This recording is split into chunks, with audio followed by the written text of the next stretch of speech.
മറ്റൊരു പ്രധാനപ്പെട്ട വാർത്തയിലേക്കാണ്. ആന എഴുന്നള്ളിപ്പ് മാർഗരേഖയിൽ സുപ്രീം കോടതി സ്റ്റേ എന്നുള്ളതാണ് ഏറ്റവും പ്രധാനപ്പെട്ട ഒരു വാർത്തയാണ് ഇപ്പോൾ പുറത്തു വരുന്നത്. ടി.ജി. സജിത്ത് വിവരങ്ങളുമായി ചേരുകയാണ്. സജിത്ത്, എന്താണ് വിശദാംശങ്ങൾ? വളരെ പ്രധാനപ്പെട്ട ഒരു തീരുമാനമാണ് ഇന്ന് ഹൈക്കോടതിയുടെ ഭാഗത്തു നിന്നുണ്ടാവുന്നത്. സംസ്ഥാനത്ത് നമുക്കറിയാം, ആന എഴുന്നള്ളിപ്പുമായി ബന്ധപ്പെട്ട് നിലനിന്നിരുന്ന വലിയ തരത്തിലുള്ള ആശയക്കുഴപ്പം, ഹൈക്കോടതിയുടെ മാർഗനിർദ്ദേശങ്ങൾ അത് പാലിക്കാൻ സംസ്ഥാനത്തെ ദേവസ്വം ബോർഡുകൾ നിർബന്ധിതമായാൽ ഉത്സവങ്ങളെയും പൂരങ്ങളെയും ഒക്കെ വളരെ പ്രതികൂലമായി ബാധിക്കുമെന്ന സാഹചര്യമുണ്ടായിരുന്നു. പൂര നടത്തിപ്പുകാരും ഉത്സവപ്രേമികളും ദേവസ്വം ബോർഡുകളുമൊക്കെ ഇതിനെതിരെ ശക്തമായ പ്രതിഷേധം ഉന്നയിച്ചിരുന്നു. എന്നാൽ സുപ്രീം കോടതി ഇന്ന് ഈ ഹർജി പരിഗണിച്ചു.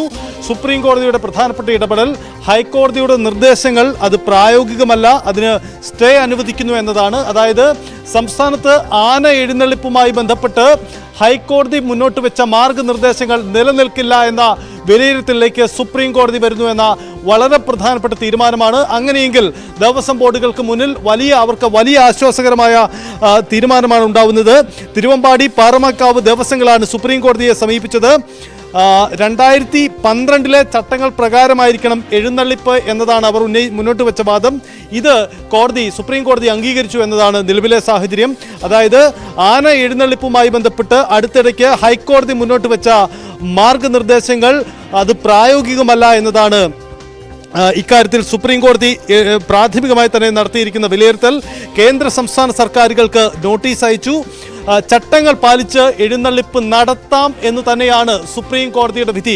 വളരെ പ്രാധാന്യമുള്ള ഒരു വിധിയാണ്. സംസ്ഥാനത്ത് ഈ ഉത്സവങ്ങളുടെയും പൂരങ്ങളുടെയും നടത്തിപ്പുമായി ബന്ധപ്പെട്ട് വളരെ പ്രധാനപ്പെട്ട ആശയക്കുഴപ്പങ്ങൾ രൂപപ്പെട്ടു. ഇപ്പോഴത്തെ സാഹചര്യം നമുക്കറിയാം. സംസ്ഥാനത്ത് ഉത്സവ സീസൺ ആരംഭിക്കുന്ന ഒരു ഘട്ടം കൂടിയാണ്. ആ ഒരു ഘട്ടത്തിൽ കൂടിയാണ് സുപ്രീം കോടതിയുടെ ഈ ഇടപെടൽ ഉണ്ടാവുന്നത് എന്നതാണ് ഏറ്റവും പ്രധാനപ്പെട്ട കാര്യം.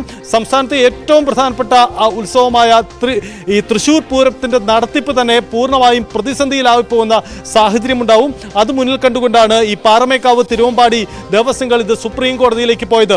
ഏറ്റവും ഒടുവിൽ നമ്മൾ കണ്ടതാണ് ഈ തൃപ്പൂണിത്തുറയിൽ പൂർണ്ണത്രയ ക്ഷേത്രത്തിലെ ആന എഴുന്നള്ളിപ്പുമായി ബന്ധപ്പെട്ട് ഹൈക്കോടതിയുടെ മാർഗനിർദ്ദേശങ്ങൾ ലംഘിച്ചു എന്ന് കാട്ടി കേസെടുക്കുന്ന സാഹചര്യം പോലും ഉണ്ടായി. വനംവകുപ്പ് കേസെടുത്ത സാഹചര്യം പോലും ഉണ്ടായിട്ടുണ്ട്. ഇത്തരം സാഹചര്യങ്ങൾക്കിടയിലാണ് സുപ്രീം കോടതിയുടെ ഈ വിധി വരുന്നത് എന്നതാണ് വളരെ പ്രധാനപ്പെട്ട കാര്യം. അതായത് ഹൈക്കോടതിയുടെ മാർഗനിർദ്ദേശങ്ങൾ പൂർണ്ണമായും തള്ളിക്കളഞ്ഞുകൊണ്ട് ഇപ്പോൾ നേരത്തെ സൂചിപ്പിച്ചതുപോലെ തന്നെ പ്രധാനമായും ഈ മാർഗനിർദ്ദേശങ്ങൾ സ്വീകരിക്കുന്നതിൽ ഉണ്ടാകുന്ന പ്രശ്നങ്ങൾ, പ്രത്യേകിച്ച് ഇതെങ്ങനെയായിരിക്കാം അല്ലെങ്കിൽ ഇതെങ്ങനെയാണ് പാലിക്കപ്പെടേണ്ടത് തുടങ്ങിയ ആശയക്കുഴപ്പങ്ങളൊക്കെ തന്നെ ഉണ്ടായിരുന്നു. എന്തായാലും തിരുവമ്പാടി, പാറമേക്കാവ് ദേവസ്വങ്ങൾ ഈ ഒരു മുന്നോട്ട് വെക്കുന്നത് ഹൈക്കോടതിയുടെ ഈ മാർഗനിർദ്ദേശം സുപ്രീം കോടതി തള്ളുമ്പോൾ ആശ്വാസം തന്നെയാണ് എന്നുള്ളത് നിസ്സംശയം പറയാൻ സാധിക്കും. പക്ഷേ ഇനി എങ്ങനെയാണ് കാര്യങ്ങൾ എന്നുള്ളതാണ്. കാരണം ഇപ്പോൾ നേരത്തെ ആ ഒരു കേസുമായി ബന്ധപ്പെട്ട് നിലനിൽക്കുന്ന ഒരു സാഹചര്യത്തിൽ ഈ ഒരു ആശ്വാസകരമായ ഒരു നിലപാടിലേക്ക് കാര്യങ്ങൾ മാറുമ്പോഴേക്കും ഇനി ദേവസ്വങ്ങളുടെ പ്രതികരണങ്ങൾ എങ്ങനെയായിരിക്കും എന്നുള്ളത് നോക്കി കാണേണ്ടതുണ്ടല്ലോ. ഹരികൃഷ്ണൻ, ഇക്കാര്യത്തിൽ വളരെ പ്രധാനപ്പെട്ട കാര്യമാണ്. കാരണം സംസ്ഥാന സർക്കാരിനും ഇക്കാര്യത്തിൽ എന്ത് നിലപാടെടുക്കുമെന്ന ആശയക്കുഴപ്പം അവർക്ക് മുന്നിലും ഉണ്ടായിരുന്നു. ദേവസ്വം ബോർഡുകളുടെ യോഗം വിളിച്ചുകൊണ്ട് ഈ വിഷയത്തിൽ തുടർ നടപടി സംബന്ധിച്ച ആലോചനകളിലേക്ക് സർക്കാർ കടക്കാനിരിക്കുകയായിരുന്നു. കഴിഞ്ഞ ദിവസം ദേവസ്വം മന്ത്രി വി.എൻ. വാസവനും ഇക്കാര്യം വ്യക്തമാക്കി. മുഖ്യമന്ത്രി നേരിട്ട് ദേവസ്വം ബോർഡുകളുടെ യോഗം വിളിച്ചുകൊണ്ട് ഇക്കാര്യത്തിൽ തുടർ നടപടി ആലോചിച്ചു വരുമ്പോഴാണ് ഈ തിരുവമ്പാടി ഒപ്പം പാറമേക്കാവ് ദേവസ്വത്തിന്റെ ഹർജി സുപ്രീം കോടതി പരിഗണിച്ചുകൊണ്ട് തീരുമാനമുണ്ടാവുന്നത്. ഉത്സവങ്ങളിൽ എന്തെങ്കിലും തരത്തിലുള്ള പ്രതിസന്ധി ഉണ്ടായാൽ അതിന്റെ ഉത്തരവാദിത്തം ദേവസ്വങ്ങൾക്കാണ് എന്ന വിലയിരുത്തൽ കൂടി, എന്ന നിരീക്ഷണം കൂടി സുപ്രീം കോടതി നടത്തിയിട്ടുണ്ട് എന്നതാണ് സാഹചര്യം. ദേവസ്വങ്ങൾക്ക് വേണ്ടി സീനിയർ അഭിഭാഷകൻ കപിൽ സിബലാണ് ഹാജരായത് എന്ന പ്രത്യേകത കൂടി ഇക്കാര്യത്തിൽ ഉണ്ടാവുന്നുണ്ട്. എന്തുകൊണ്ടാണ് ഹൈക്കോടതി ഈ മാർഗനിർദ്ദേശങ്ങൾ പുറപ്പെടുവിച്ചത് എന്ന കാര്യം കൂടി നമുക്ക് പരിശോധിക്കാം. അതായത് ഹൈക്കോടതി സ്വമേധയാ ഈ വിഷയത്തിൽ ഇടപെട്ട ഒരു കാര്യമാണ്. അതായത് ആൾക്കൂട്ടത്തിനിടയിൽ ആനകളെ എഴുന്നള്ളിക്കുന്നത് വലിയ തരത്തിലുള്ള ഭീഷണി ഉണ്ടാക്കുന്നുണ്ട്. അത് വലിയ സംഘർഷ സാഹചര്യങ്ങൾ ഉണ്ടാക്കാൻ ഇടവെക്കുന്നുണ്ട്. വലിയ തരത്തിലുള്ള അപകടങ്ങൾക്ക് വഴിവെച്ചേക്കാം. അതുകൊണ്ട് ആനകളെ എഴുന്നള്ളിക്കുമ്പോൾ കൃത്യമായ അകലം പാലിക്കണമെന്ന നിർദ്ദേശമാണ് കോടതി മുന്നോട്ട് വെച്ചത്. പക്ഷേ അത് സംസ്ഥാനത്തിൻ്റെ പല പൂര നടത്തിപ്പുകളിലും അപ്രായോഗികമെന്നതാണ് ദേവസ്വം ബോർഡുകൾ ചൂണ്ടിക്കാണിച്ച കാര്യം. പ്രത്യേകിച്ച് ഈ നമുക്കറിയാം, സംസ്ഥാനത്തെ ഏറ്റവും പ്രധാനപ്പെട്ട പൂരമായ തൃശ്ശൂർ പൂരത്തിൻ്റെ നടത്തിപ്പിൽ തന്നെ അത് ഈ അകലം, ഈ ദൂരക്രമം പാലിച്ചാൽ അത് ആനകളെ ആ പ്രദേശത്ത് എഴുന്നള്ളിക്കാൻ കഴിയാത്ത സാഹചര്യമുണ്ടാവും. അതുകൊണ്ട് തൃശ്ശൂർ പൂരം എന്നതൊരു ചടങ്ങ് പോലും മാത്രമായി പോകുന്ന സാഹചര്യമുണ്ടാവും.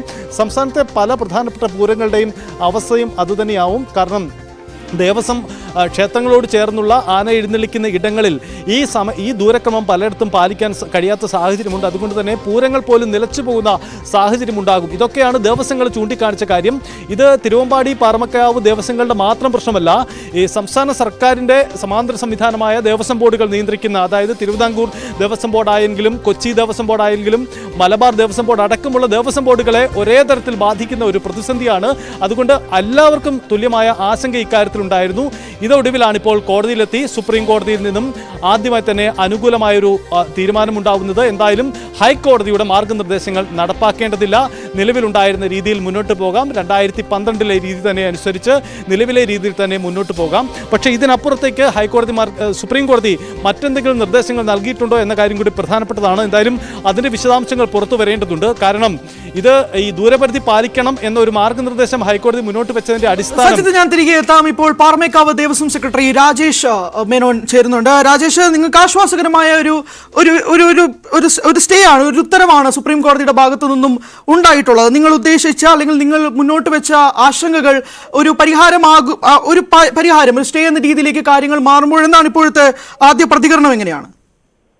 സ്വാഗതം ചെയ്യുന്നു. മാത്രമല്ല ഇത് ഞങ്ങൾക്ക് മാത്രമല്ല എല്ലാ ഉത്സവ കമ്മിറ്റികൾക്കും അതുപോലെ തന്നെ എല്ലാ ദേവസ്വങ്ങൾക്കും എല്ലാ പെരുന്നാൾ നടത്തിപ്പുകാർക്കും എല്ലാ നേർച്ച നടത്തിപ്പുകാർക്കും വലിയൊരു ആശ്വാസമാവുന്നുള്ള കാര്യത്തിൽ യാതൊരു സംശയവുമില്ല. നമുക്കറിയാം വളരെയധികം വേദനയോട് കൂടിയിട്ടാണ് നമ്മൾ ഇത്തവണ ഗുരുവായൂർ ഏകാദശിയും അതുപോലെ തന്നെ തൃപ്പൂണിത്തുറ ഉത്സവം കണ്ടത്. ഇത്തരം കാര്യങ്ങൾക്ക് വലിയൊരു മാറ്റം തന്നെ സംഭവിക്കും. മാത്രമല്ല ഇപ്പോൾ ഈ പൂർണ്ണത്രയീശ ക്ഷേത്രത്തിലൊക്കെ ഈ മാർഗനിർദ്ദേശങ്ങൾ പാലിക്കാൻ സാധിക്കാതെ വരുന്നു, അതിന്റെ പേരിൽ കേസ് എടുക്കുന്നു. അപ്പോൾ ആ ഒരു സാഹചര്യത്തിൽ പോലും ഇപ്പോൾ ഈ ഒരു സ്റ്റേ നടപടിയിലേക്ക് വരുമ്പോഴേക്കും പല പ്രതിഷേധ പരിപാടികളും സംഘടിപ്പിക്കുന്നുണ്ടായിരുന്നു. അപ്പോൾ ഇങ്ങനെ ഒരു സാഹചര്യം നിലവിലേക്ക് വരുമ്പോൾ ഇപ്പോൾ തൃശ്ശൂർ പൂരം ഉൾപ്പെടെയുള്ള കാര്യങ്ങൾ പരിഗണിക്കണമല്ലോ. ഏകദേശം 2 നൂറ്റാണ്ട് പഴക്കമുള്ള പൂരം, അതിന്റെ എല്ലാ മേന്മയും ഇല്ലാതാകുമെന്നുള്ളതാണല്ലോ പ്രധാനപ്പെട്ട ഒരു ആശങ്കയുമായി മുന്നോട്ട് വെച്ചത്. അപ്പോൾ ആ ഒരു സാഹചര്യത്തിൽ ഈ സ്റ്റേ മുന്നോട്ട് പോകുമ്പോൾ എങ്ങനെയായിരിക്കാം സംസ്ഥാന സർക്കാർ ഇതുമായി ബന്ധപ്പെട്ടുള്ള പ്രതികരണം നടത്തുക എന്നുള്ള സംബന്ധിച്ചൊരു ചോദ്യവും നിലനിൽക്കുന്നുണ്ടല്ലോ. സംസ്ഥാന സർക്കാർ നമുക്ക് അനുകൂലമായിട്ടാണ് നിന്നിട്ടുള്ളത്, കേന്ദ്ര സർക്കാരും വളരെയധികം അനുകൂലമായിട്ടാണ് നിന്നിട്ടുള്ളത്. ശരി, അപ്പോൾ ഈ ഒരു സ്റ്റേ നടപടിയുമായി ബന്ധപ്പെട്ട് ഇപ്പോൾ ദേവസ്വത്തിന്റെ ഭാഗത്തു നിന്നുള്ള പ്രധാനപ്പെട്ട മുന്നോട്ടുള്ള പ്രതികരണം, മുന്നോട്ടുള്ള നീക്കങ്ങൾ എങ്ങനെയായിരിക്കാം? പൂർവാധികം ഭംഗിയായിട്ട് പൂരം നടത്തുക എന്നുള്ളതാണ് തീരുമാനം. പൂരത്തിന് മുമ്പ് ഞങ്ങൾക്ക് വേല ആഘോഷമുണ്ട്. അത് ജനുവരി 3 തിരുവമ്പാടിയുടെ ജനുവരി 5 ഇത് രണ്ടും ഭംഗിയായിട്ട് നടത്തുക എന്നുള്ളതാണ്. അല്ല, മാത്രമല്ല നിങ്ങൾ മുന്നോട്ട് വെച്ചിരുന്ന ഒരു ആശങ്കയുള്ളൂ, ഈ പ്രത്യേകിച്ച് ആനകൾ അകലം പാലിക്കുക എന്നുള്ളത് സംബന്ധിച്ചുള്ള ആശങ്കകളൊക്കെ തന്നെ. പക്ഷേ ആനകൾ ഹേർഡായിട്ട് നടക്കുന്ന ആൾക്കാരാണ്. ആനകൾ ഒറ്റയ്ക്കല്ല നടക്കുക. നമ്മളിപ്പോ കാട്ടിലാണെങ്കിലും ആനകൾ മുട്ടിയാണ് നിൽക്കുക. മുട്ടി നിൽക്കുമ്പോഴാണ് ആനയ്ക്ക് ഒരു സെൻസ് ഓഫ് സെക്യൂരിറ്റി ഫീൽ ചെയ്യണത്. സെൻസ് ഓഫ് സേഫ്റ്റിയും സെൻസ് ഓഫ് സെക്യൂരിറ്റിയും ആനകൾ കൂട്ടായി നിൽക്കുമ്പോഴാണ്. അപ്പൊ അതുകൊണ്ട് ആനകൾ കൂട്ടമായി തന്നെ നിന്നാലാണ് അതിനുള്ള ഭംഗിയുമുള്ളൂ. അല്ല, അപ്പൊ അത് വ്യക്തമാണ്, മനസ്സിലായി. അപ്പൊ പക്ഷേ നിങ്ങൾ ഇപ്പോൾ ഈ ഒരു സ്റ്റേ നടപടിയുമായി വരുമ്പോൾ തന്നെ അതിനകത്ത് അതേ രീതിയിൽ തന്നെ നിങ്ങൾ ആഗ്രഹിക്കുന്നത് പോലെ തന്നെ മുൻപുണ്ടായിരുന്ന ഒരു ഘട്ടത്തിലേക്ക് കാര്യങ്ങൾ മാറുന്ന ഒരു സ്ഥിതിവിശേഷം ഉണ്ടാവുകയാണല്ലോ. അല്ല, കേട്ടില്ല. അതായത് ഇപ്പോൾ ഈ ഒരു സ്റ്റേ നിലവിൽ വരുന്നത് അനുസരിച്ച് നിങ്ങൾ ആഗ്രഹിച്ചതുപോലെ അല്ലെങ്കിൽ നിങ്ങളുടെ ആവശ്യപ്രകാരത്തിലേക്ക് കാര്യങ്ങൾ മാറുന്ന ഒരു സ്ഥിതി ഉണ്ടല്ലോ. ഇപ്പോൾ ആനകൾ കൂട്ടത്തോടെ ഉണ്ടാകുമ്പോഴാണ് ഒരു ഭംഗി ഉണ്ടെന്നുള്ളത് നിങ്ങളുടെ ആവശ്യവാദമാണെങ്കിൽ പോലും അങ്ങനെ ഒരു സാഹചര്യത്തിലേക്ക് തന്നെയാണല്ലോ മാറുന്നത്. വിധി പൂർണ്ണമായിട്ട് വായിച്ചു കഴിഞ്ഞിട്ടേ പറയാൻ പറ്റില്ല. ശരി, ശ്രീ രാജേഷ് മേനോൻ, ഒരു സംശയം, അതായത് ഈ പൂരങ്ങളുടെ നടത്തിപ്പിൽ എന്തെങ്കിലും തരത്തിലുള്ള പ്രശ്നങ്ങൾ ഉണ്ടായാൽ അതിന്റെ ഉത്തരവാദിത്വം ദേവസ്വം ബോർഡിനാണ്, ദേവസ്വങ്ങൾക്കാണ് എന്ന നിരീക്ഷണം കൂടി കോടതി നടത്തിയിട്ടുണ്ട്. ആ ഉത്തരവാദിത്വം നിങ്ങൾ സ്വാഭാവികമായി ഏറ്റെടുക്കുമോ? അല്ല, നമ്മൾ എന്ത് നടത്തുമ്പോഴും അതിന്റെ ധാർമ്മിക ഉത്തരവാദിത്വം നമുക്കുണ്ടല്ലോ. അല്ലാണ്ട് നമ്മൾ തോന്നിവാസം കാണിക്കാനല്ല ഇരിക്കുന്നത് ഇവിടെ. ഇത് സ്വാഭാവികമായും താങ്കൾ സൂചിപ്പിച്ചു സംസ്ഥാന സർക്കാരും കേന്ദ്ര സർക്കാരും നിങ്ങൾക്ക് അനുകൂലമാണ്. അങ്ങനെയെങ്കിൽ എല്ലാ രാഷ്ട്രീയ പാർട്ടികളും നമുക്ക് അനുകൂലമാണ്. അപ്പോൾ ഈ ഹൈക്കോടതിയിലെ ചില ജഡ്ജിമാരുടെ ഒരു സ്വാഭാവികമായ അവരുടെ ഒരു തീരുമാനം മാത്രമായിരുന്നിരുന്നു ഇങ്ങനെ ഉണ്ടായത്, അങ്ങനെ നിങ്ങൾ നിരീക്ഷിക്കുന്നുണ്ടോ? അല്ല, ഞാൻ വായിച്ചത് ഇപ്പോ ശൂന്യതയിൽ നിന്നും നിയമങ്ങൾ ഉണ്ടാവരുതെന്നാണ് സുപ്രീം കോടതി നിരീക്ഷിച്ചിട്ടുള്ളത്. യെസ്, വളരെ നന്ദി പ്രതികരിച്ചു. ഗിരീഷ് കുമാർ, തിരുവമ്പാടി ദേവസ്വം സെക്രട്ടറി കൂടി നമുക്കൊപ്പം ചേരുന്നു. ഗിരീഷ് കുമാർ, എന്തായാലും നിങ്ങളുടെ നിലപാടുകൾ കോടതി അംഗീകരിച്ചിരിക്കുകയാണ്. ഹൈക്കോടതി സ്വയം നിർദ്ദേശിച്ച മാർഗനിർദ്ദേശങ്ങളാണ് സുപ്രീം കോടതി തള്ളിയത്. വളരെ ആശ്വാസകരമാണ് അല്ലേ? തീർച്ചയായിട്ടും കപട മൃഗസ്നേഹികൾക്ക് ഒരു താക്കീതാണ് ബഹുമാനപ്പെട്ട സുപ്രീം കോടതി നൽകിയത്. ഇവിടുത്തെ പൂരപ്രേമികളും ഇവിടുത്തെ ഗവൺമെന്റും ഇവിടുത്തെ എല്ലാ